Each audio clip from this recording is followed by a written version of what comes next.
Olá pessoal, tudo bem? Meu nome é Samuel Dalelast, sou médico e esse é o nosso espaço aqui no YouTube para discutirmos temas relacionados à saúde, bem-estar e qualidade de vida. Bom, esse é o vídeo número 2 da série Trigo, Glúten, que eu me comprometi aqui com você a postar no meu canal do YouTube todas as informações que eu tenho sobre o consumo de trigo, o consumo de glúten, os problemas que isso podem trazer para a saúde. E ao longo desses 10 anos aí fazendo medicina integrativa, tenho mais do que isso de tempo de médico, mas 10 anos que eu me dedico à medicina integrativa, ou seja, que eu pergunto sobre alimentação para o meu paciente dentro do consultório, que eu converso com ele sobre a parte nutricional, que eu mudo hábitos alimentares deles para trazer então uma melhora de qualidade de vida. Então foram 10 anos colhendo informações, estudando muito essa parte de glúten, de trigo, então eu vou dividir com vocês isso nesta série que eu estou fazendo e a partir daí eu vou deixar para você decidir se vale a pena ou não continuar consumindo esse tipo de alimento. Para entender esse vídeo de hoje, é importante que você assista a parte número 1, que eu já falei aí, um pouco alertei sobre essa questão de, por que o glúten de antigamente ele não fazia mal? Por que só agora estão falando sobre isso? Já trouxe um pouquinho aí sobre os motivos que levaram Norman Borlaug a fazer um estudo mudando geneticamente a estrutura do trigo. E aí hoje então vamos entender um pouquinho mais, vamos começar esse vídeo entendendo um pouco sobre a história do glúten, quando que o trigo começou a ser utilizado pela espécie humana. A gente está falando aqui de uma coisa chamada Revolução Neolítica, a Revolução que trouxe a mudança neolítica, a mudança da caça e da coleta, né? A espécie humana até essa revolução se abastecia da caça e da coleta e então passaram para a agricultura, começaram a plantar. Eis aqui que surge o trigo, 10 mil anos atrás, aproximadamente. Primeiro local que o trigo foi encontrado, uma região chamada de Crescente Fértil, no oeste da Ásia, onde hoje a gente encontra o Líbano, a gente encontra a Turquia, Irã, Iraque, e lá então começou a história do trigo. Este trigo de 10 mil anos atrás, que nós estamos falando aqui, é o Triticum monococcum, ou também conhecido como urarto. 10 mil anos atrás, essa espécie diploide era a única espécie que nós conhecíamos. Por um processo natural de hibridização, mais ou menos 1.500 anos depois, ou seja, há 8.500 anos, por hibridização, houve uma reação com essa gramínea selvagem aqui da espécie Aegilops speltoides e então deu origem a uma nova espécie de trigo chamada de Triticum turgidum durum, ainda existente e cultivada nos tempos de hoje. Porém, essa espécie aqui, ela representa apenas 5% do trigo que a gente cultiva hoje no mundo. É uma espécie tetraploide e que gerou, então, muito mais frutos, foi muito mais importante para a economia do que o Triticum monococcum, que muito pouco, né? Ele produzia pouco, não atendia as necessidades. Depois disso, por um novo processo de hibridização, o Triticum turgidum durum interagiu com outra gramínea, a Aegilops taute, e aí deu origem a essa forma hexaploide chamada de Triticum aestivum, hexaploide. E aqui a gente está falando então do tipo de trigo que atende a 95% do consumo mundial. Olha aqui, então, 5%, Triticum turgidum durum, Triticum aestivum, 95%. Essa espécie, então, é uma espécie hexaploide. A gente escreve assim. Importante também entender que dessa espécie aqui, nós temos 25 mil variáveis delas plantadas pelo mundo todo, fruto de um aperfeiçoamento citogenético e evolução agronômica, onde todo esse processo de evolução teve como principal base o melhoramento pensando no clima, pensando na adaptabilidade do solo e pensando em evitar pragas. Tá? O que é importante fazer uma pausa aqui, que em momento algum, todo estudo em cima do trigo, falamos no vídeo número 1, Prêmio Nobel 1970, Prêmio Nobel dado a Norman Borlaug, porque ele foi o cara que conseguiu fazer um trigo mais resistente às pragas, que pudesse ser cultivado com mais segurança. Importante entender que todo esse processo de melhoramento do trigo, ele não tem o cunho de melhorar o alimento para o corpo humano. Não. Totalmente voltado para a economia, tá? Esse é o ponto crucial que a gente vai entender aqui no nosso vídeo. Nunca houve assim um estudo, vamos dar um jeito de modificar o trigo para que ao entrar em contato com o corpo humano ele possa trazer uma melhoria na saúde, ele possa trazer um pouco mais de nutrição. Não, isso não existe. Toda a nossa fala aqui, ela vai estar voltada sempre para fazer com que o agronegócio ele seja muito mais sustentável.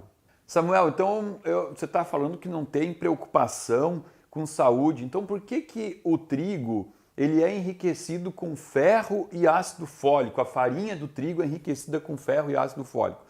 Olha, o ferro e o ácido fólico que são colocados na farinha são de péssima qualidade e de uma absorção praticamente nula, né? O ferro hoje que é colocado ali para tentar melhorar um pouco a forma nutricional, ele nem é considerado por nós, né, por profissionais que trabalham com essa parte da nutrição, da nutrologia, a gente desconsidera isso. Em relação ao trigo atual comparado com o trigo milenar, é importante também eu entender que 95% das proteínas expressadas, elas são as mesmas. As mesmas. Agora, eu tenho aqui 5% das proteínas expressas que são de novas origens. Eu tenho 14 novas espécies de glúten que não existiam no trigo milenar. Ou seja, aí vem aquela questão que eu mostrei para vocês no primeiro vídeo sobre a diferença do automóvel Gol, né? Pode ser que 95% seja igual, mas eu tenho 5% diferente que me trazem 14 novas espécies de glúten. Além do mais, nós vamos entender que não é só um tipo novo de glúten que é encontrado aqui nessa espécie atual. Existe todo um estudo de melhoramento da planta para fazer com que haja uma quantidade muito maior de glúten, porque o glúten, quanto mais glúten eu tiver na farinha, mais eu vou atender às necessidades da indústria da panificação, que hoje é quem consome a maior parte do trigo, né, da farinha de trigo no mundo. Então aquele pão fofinho que a gente sabe que no Brasil é muito mais consumido, quanto mais fofinho o pão, quanto mais aquela elasticidade você encontrar no pão, com certeza você pode ter a confirmação de que essa farinha ela foi enriquecida com uma proporção muito maior de glúten. Apenas a título de curiosidade, eu coloquei aqui para vocês no quadro, ó, 55% do consumo, da produção do trigo no mundo é destinada à indústria da panificação e confeitaria. 15% consumo doméstico e alimentar, 17% do consumo de trigo no mundo vai para a indústria das massas, 11% para a indústria dos biscoitos, 2% para fármacos, sim, a indústria farmacêutica pode colocar glúten em alguns fármacos, e também aqui entra a parte da alimentação animal. O Brasil, que produz trigo, que tem um clima para produzir trigo, de toda a produção mundial de trigo, o Brasil representa apenas 1% de toda a produção.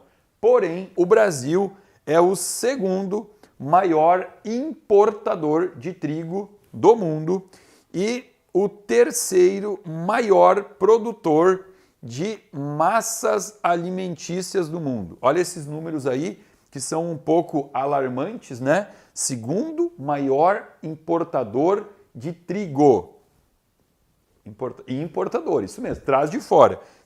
E com esse trigo que entra, nós derivamos muito para a parte da produção de massas.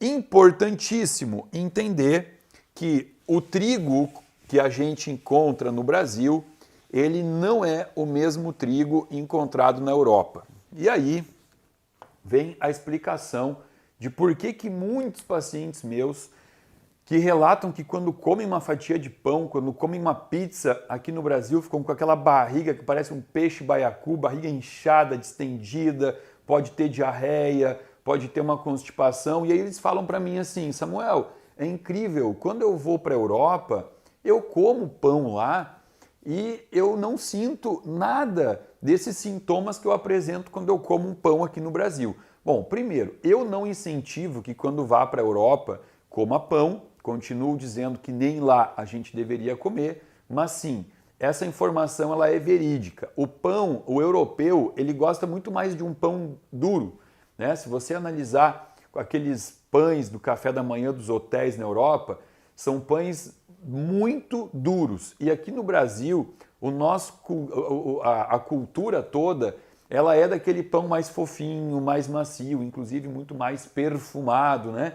Então eu ouso dizer que aqui no Brasil, quando você come uma fatia de pão, isso corresponderia a diversas fatias de pão que você consumiria lá daquele tipo de pão europeu, né? Então isso é importante. Mas eu aqui, eu não defendo o consumo do trigo, nem do tipo europeu, nem do tipo brasileiro. A gente vai entender isso aqui porque ao longo desses nossos vídeos.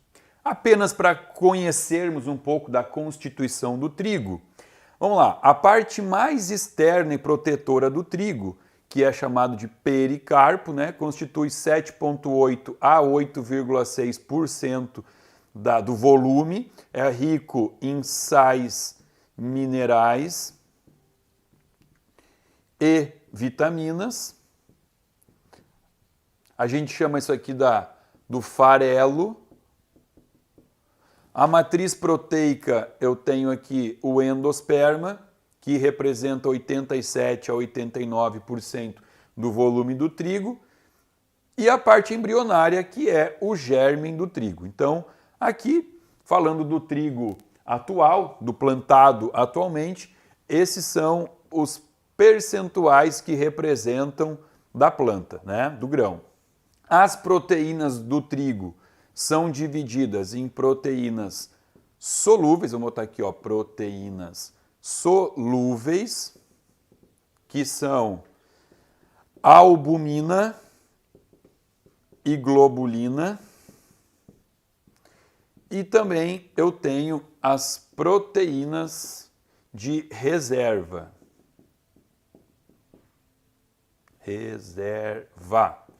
Que é a gliadina e a glutenina. Ou seja, o que forma o glúten. Aqui está o glúten. Gliadina, existem 45 tipos diferentes de gliadina. E a mais importante aqui, que é a alfa-gliadina, vamos botar aqui, ó, alfa-gliadina, ela é constituída por 267 aminoácidos. Bom, agora aqui a gente vai ter que parar tudo e entender essa parte do que é uma proteína, o que é um peptídeo, o que é um aminoácido e o porquê que nós temos tanto problema de digestão de intestino consumindo o glúten. Olha só, vamos lá. Recapitulando, já falei disso aqui várias vezes, quando você consome algum alimento, ou você vai estar consumindo sob forma de proteína, ou sob forma de carboidrato, ou sob forma de gordura. Assim estão dispostos os alimentos na natureza. Quando você consome o macronutriente, proteína, carboidrato ou gordura, eles vão cair no estômago e aqui no estômago vai começar o processo de digestão.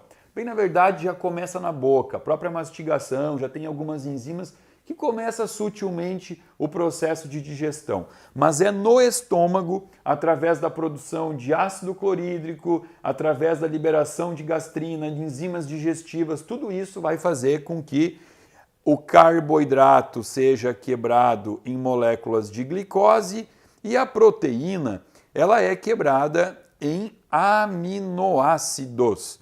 Então, o produto final da proteína, da quebra da proteína, tem que ser o aminoácido. Olha o que eu estou falando para vocês. A proteína do trigo, chamada de glúten, ela é uma molécula extensa. A gente vai falar aqui da principal, né, que é a alfa-gliadina, que tem, então, 277 aminoácidos. Quando eu tenho aminoácido agrupado, eu vou chamar ele de peptídeo, tá? Então, se eu juntar dois aminoácidos, o que eu vou ter? Eu vou ter o que eu chamo de dipeptídeo. Se eu tenho 3 aminoácidos, eu vou chamar de tripeptídeo. Ou seja, só recapitulando para a gente entender bem essa parte aqui, ó. Eu começo a agrupar aminoácidos, eu começo a juntar, e aí eu vou formando, ó, um aminoácido mais um aminoácido, eu tenho aqui um peptídeo. Mais aminoácido, eu tenho aqui um peptídeo maior. E eu vou juntando em peptídeos até que vai chegar um momento que essa cadeia de peptídeos aqui, ela vai deixar de se chamar peptídeo e ela vai se chamar de proteína, tá? Para que eu possa receber no meu corpo, para que o meu intestino receba essa cadeia de proteína quebrada, eu preciso receber em forma de aminoácido isolado, um monômero, ou um dipeptídeo, ou seja, 2 aminoácidos, ou um tripeptídeo, ou seja, 3 aminoácidos. A partir daqui, já não é interessante para o meu corpo e pode ser também extremamente perigoso receber estruturas maiores. O grande problema é que para que o trigo se tornasse um alimento resistente às pragas, principalmente de gafanhotos, que era o que assombrava na época de 1950 e pouco lá a produção de trigo, o melhoramento do glúten, ele se baseou em modificação da estrutura dos aminoácidos para formar aqui a gliadina. Porque onde eu coloco glutamina e prolina, o que é glutamina e prolina? Isso daqui são aminoácidos. Glutamina é um aminoácido, prolina é um aminoácido. E onde eu tenho bastante glutamina e prolina, eu tenho uma dificuldade de quebrar essas ligações aqui. Se essas ligações forem de excesso de prolina e glutamina, existe uma dificuldade maior de fazer essa quebra. Portanto, uma dificuldade maior de oferecer para o intestino o aminoácido na forma livre, isolada, ou dipeptídeo ou tripeptídeo. Essa característica de excesso de glutamina e prolina, que coletivamente são chamadas de prolaminas, prolaminas, não é uma característica exclusiva do glúten.